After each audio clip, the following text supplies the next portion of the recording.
Well, depending on where you read this morning, Strand-Larsen is either not going to happen or he's asked Wolves to let the move happen. But we'll take a look at it all. Chris Waddle has come up with some absolute nonsense regarding Alexander Isak slamming Newcastle United. That will get your blood boiling. And we've got some news on injuries regarding the trip to Elland Road. Let's dive right in.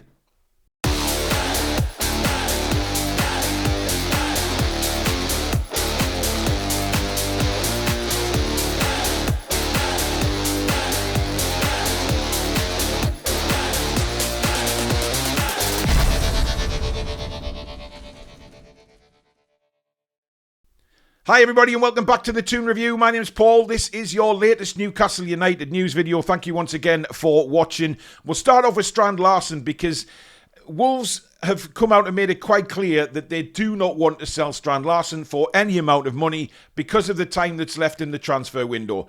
The situation for them is very, very much similar to what's going on with Isak at Newcastle United. Not the player on strike, but the fact that Wolves want two players in before they'd consider selling Strand-Larsen. They need to cover their backs. And, you know, being a Newcastle fan, seeing how the situation's working with Isak, I perfectly understand the way that Wolves are feeling at the minute. Now, Strand-Larsen has apparently politely told Wolves, I stress politely, that he would like a move to Newcastle United. Now, Wolves chairman Jeff Shee is understood to have told Strand-Larsen directly face-to-face that a transfer will not be sanctioned, but the player has now moved into an Isak-like position to try and force a move. Now, I don't think it's anywhere near as bad as that. I think that's just the media drumming things up because 1 minute they're saying he's politely asked Wolves to move to Newcastle United and then he says he's now moved into an Isak situation. It's nowhere near as bad as that, and certainly that's the only report that I've read this morning that says an Isak-like state for the player. I think that's a load of crap because if you look at Strand-Larsen the other night playing in the Carabao Cup, that was not a player who was unhappy at his club and wanted out. You know, he celebrated the goals as if they meant everything to him, so don't even believe a word of that he's in an Isak-like state, because we've already stated on here, lots of Newcastle United fans have as well, that kind of behaviour is just not acceptable. We've slammed Visser for it, and if Strand-Larsen did the same thing, then it would be exactly the same feelings that we have for Isak and Visser, that it's not the way to go about getting a move. Now, Strand-Larsen obviously just signed permanently in the summer for £23 million, I think it was, from Celta Vigo after a very good season on loan where he ended with 16 goals and 5 assists. A fantastic record in the Premier League, given that Wolves weren't at their best for a lot of that season. They struggled. Did get better towards the end, of course, but they did struggle. But when you've got a player like that who is still scoring goals in a struggling side, maybe you have to take a bit of notice. Now, Wolves do view Strand-Larsen as too important to lose this late in the summer, and believe finding two forwards to cover his departure in the final days of the window would be unfeasible. But that totally rings a bell with Newcastle United fans, of course. Now, Newcastle continue to push for a new striker. The impossibility of landing targets the Magpies have faced has been ridiculous, and we all know the situation which has gone. And now setbacks for Brentford's Johan Visser going on as well, and Wolves remain very, very big stance on Strand-Larsen. Now, look, whether this happens or not, there is media outlets out there saying it will probably happen. Keith Downey said yesterday, that this deal could or should still happen. It depends really what Wolves do. If Wolves get an offer from Newcastle United that really is too good to turn down, that could really secure a financial stability for them with FFP and everything for a couple of years to come, they've got to look at it. But I'm not sitting here as a Newcastle fan saying Wolves should sell Strand-Larsen. Obviously, we want him, but Wolves are well within their rights to say no, just like we are with Isak. And we'll come on to that situation in a minute with Chris Waddle's absolutely ridiculous comments. However, it's got to happen soon. Because if we want Strand-Larsen, I would really think that we need to get that deal done very, very quickly to get Wolves enabled to go and get a striker, or they want to bring somebody in before the window closes. I think one of their strikers is off to Saudi shortly anyway, so they are desperately short of strikers, as are we at Newcastle United. So it is all over the place right now, and I wouldn't like to say where this ends up. The transfer deadline day is on Monday. It shuts at 7. And, we can dive into everything that's happened in this window, certainly once it's closed. But I expect Newcastle United will be very, very busy in the build-up to the window closing on Monday. So stay tuned, guys, because this is a real roller coaster ride with Newcastle United right now, especially with Strand-Larsen. So keep your eyes very much peeled on that situation. Now, Chris Waddle. What an absolute bozo. Now, Chris Waddle has never, considering he played for Newcastle, he's always come out with some absolute tosh, in my opinion. But you know what? It's this situation with Isak, obviously it's got everybody talking, right? Everybody talking. And Chris Waddle has now been speaking to the Liverpool Echo of all papers. He speaks to the Liverpool Echo to give his thoughts on Alexander Isak. And you are going to... Well, it made my blood boil, so I expect when you hear what Chris Waddle's had to say, you will feel exactly the same way. Now, Chris Waddle, of course, played for Sunderland as well. Definitely has more of a Mackem accent than anything else, if you ask me, but there you go. This is what he had to say. If I were Newcastle United, I would sell Alexander Isak this week. I know a lot of fans are urging the club to keep him to punish him, but we're not talking about a player that is worth a couple of £1 million. Isak's transfer would be a 9-figure sum, an incredible amount of money, and there's too much money involved for him to sit in the reserves. Well, that's fair enough, Chrissy Waddle. However, Newcastle United don't have to sell him if they don't want to, and especially if they're getting low ball offers in, and we don't have a fucking replacement. What makes you think that we can just sell Isak and just suddenly click our fingers and we get a replacement in? Surely you, being in the punditry world, close to journalists, etc., will understand that Newcastle United are finding it very, very difficult to bring in a striker. So why on God's earth would we turn around and bend our asses over for Liverpool and say, yeah, just offer us 100 million? He goes on, if he does leave and Liverpool is his destination, I'd take the 100 million plus any add-ons, and that would be the end of the chapter. The whole situation has been a shambles, and this is the sentence that really fucked me off. It's been handled like a pub team. It's embarrassing. Now, I'm sorry, but in what way have Newcastle United acted like a pub team here? They've acted like... Oh, hang on a minute. Like they actually own the contract for Isak. Why should we bend over for Liverpool and take 100 million? Are you for fucking real? We have stated many, many times as a football club that he is £150 million. That is it. That has never changed. That has been the stance for months and months now, yet Liverpool have never stumped up that offer. So why should Newcastle United, just so he doesn't rot in the reserves, sell him to Liverpool? That's the most ridiculous thing I've ever heard.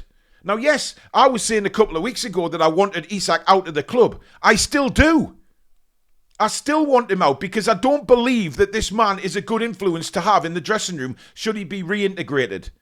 But on the flip side of that, I want Newcastle United and I want Eddie Howe to stay firm. And I'm right behind the manager on this one. If he believes that he can bring Isak back, then listen, for me it'll be a miracle if it happens, but good on him. If that's what he wants to do, I will support my manager. But I will not support the player because I think he's an arsehole for what he's done to Newcastle over this summer. And especially to Eddie Howe. He is an arsehole. But there is no reason on this planet that we should bow down and give Isak to Liverpool for 100 million quid. Give over.